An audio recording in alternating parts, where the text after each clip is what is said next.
Shalom, saya Pendeta Jandri Tumangger akan membawakan garis besar pelajaran Sekolah Sabat untuk triwulan yang kedua tahun 2022 ini.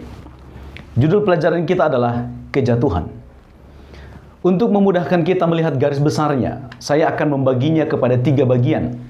Pertama adalah penyebab kejatuhan, kemudian akibat dari kejatuhan, dan yang ketiga, solusi terhadap kejatuhan.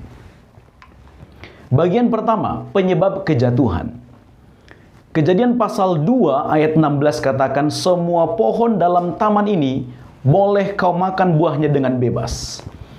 Tetapi pohon pengetahuan tentang yang baik dan yang jahat itu, janganlah kau makan buahnya, sebab pada hari engkau memakannya, pastilah engkau mati. Adam dan Hawa mengetahui jelas instruksi atau perintah yang harus mereka turuti selama mereka berada di dalam taman itu untuk tidak memakan buah pohon pengetahuan baik dan jahat.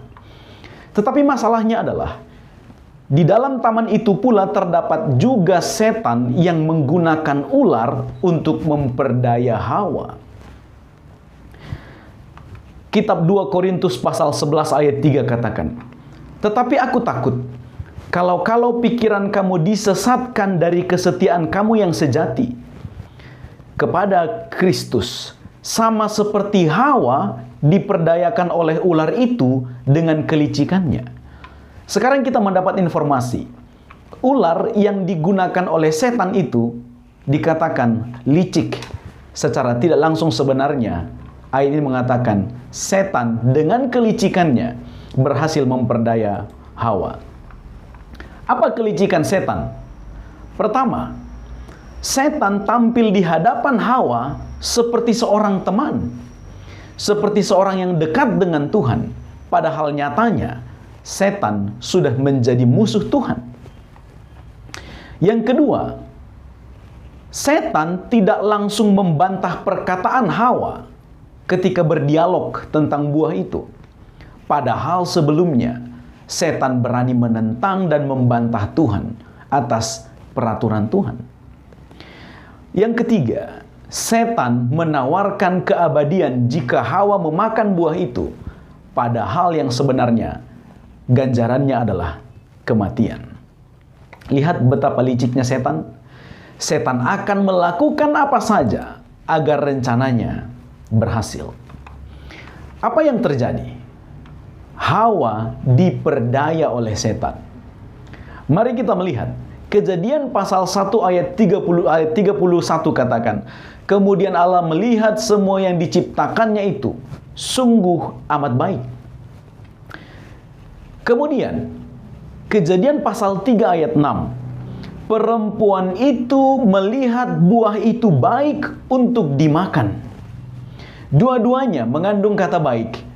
Namun yang pertama, Tuhan melihat semuanya sungguh amat baik. Sekarang Hawa melihat yang diciptakan itu baik untuk dimakan.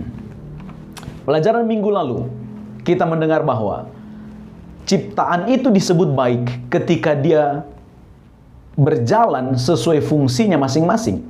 Tapi kali ini, Hawa tidak menempatkan buah pohon pengetahuan baik dan jahat itu sebagaimana fungsi sebenarnya. Akibatnya adalah kejatuhan ketika Hawa memakannya. Sekarang kita melihat akibat dari kejatuhan tersebut. Kejadian pasal 3 ayat 19.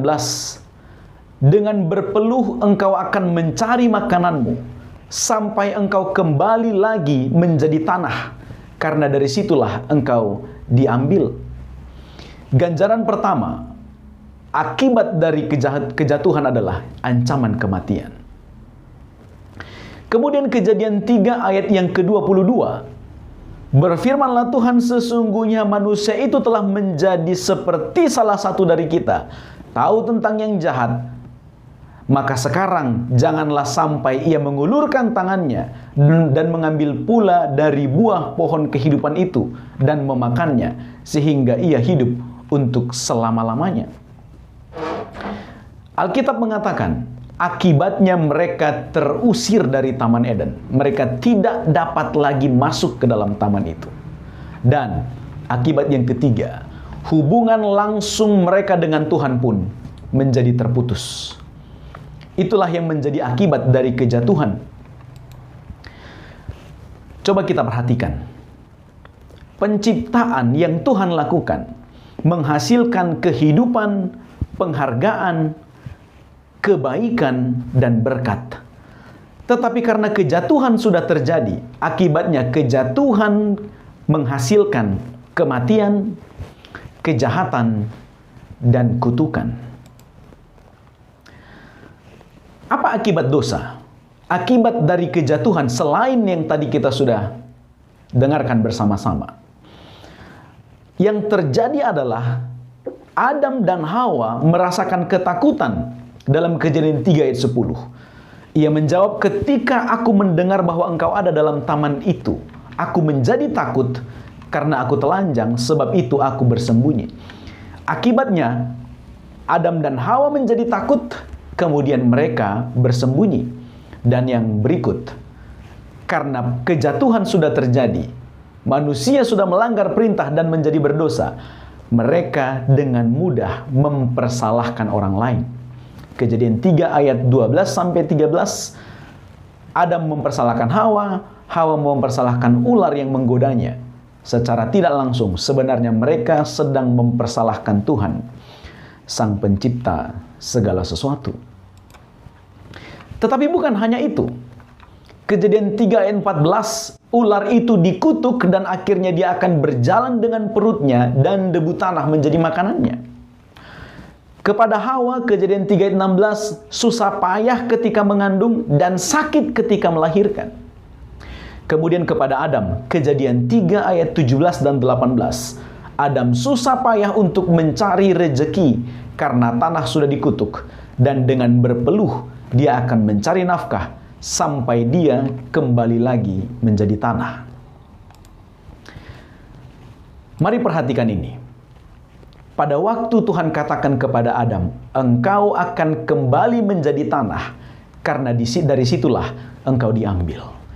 Ini adalah nuansa terakhir yang didengar oleh Adam, sehingga dia merasa akhir dari kehidupannya adalah kebinasaan, kematian.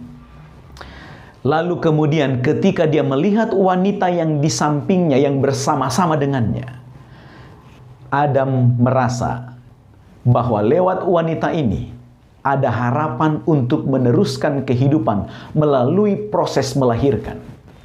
Itu sebabnya Adam memberi nama Hawa kepada istrinya, yang artinya adalah kehidupan.